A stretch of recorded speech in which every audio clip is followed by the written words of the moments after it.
Ay!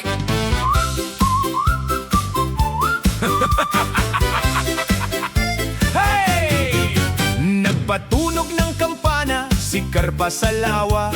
Lahat ng isda, may meeting tayo ngayon ha! Unang dumating si Big Head at Bangus. Chairman! Chairman! Anong meron? Daldal agad ni Tilapia, walang patidang bibig.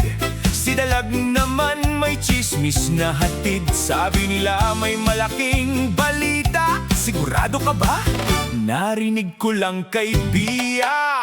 Biglang tanong ni Hipon, bakit ano? Kailan? Saan? Napakamot si Ayungin ha? Nalito na naman. Magwelga ang mga isda sa lawa. Lahat ay nagkaisa. Sama-sama, malinis na tubig ang aming kailangan. Sigaw ng buong samahan.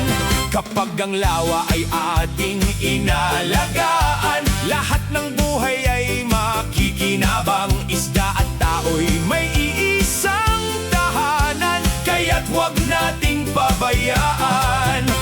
Reklamo agad ni Kandule, ang dami ng plastic dito lagi. Tahimik lang si Gurami sa gilid, ganun din si Kuhol, Tulya at Susong Pilipit.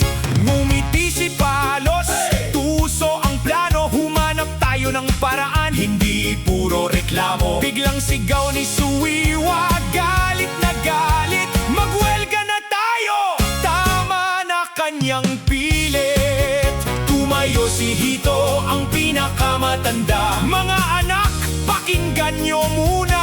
Hindi lang sigaw ang tunay na laban, kapag nagtulungan may pagbabago naman.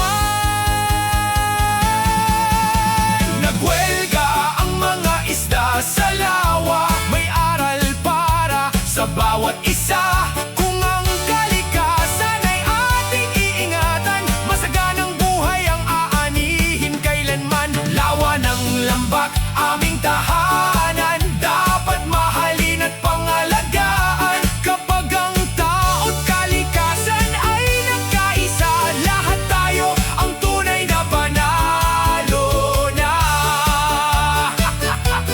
Meeting adjourned! Yehey! May ikukuwento na naman ako. Alam nyo ba? Hoy!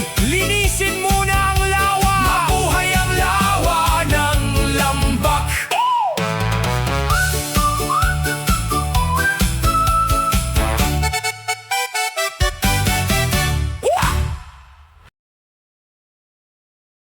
The song is brought to you by Ka 3 Minute Music.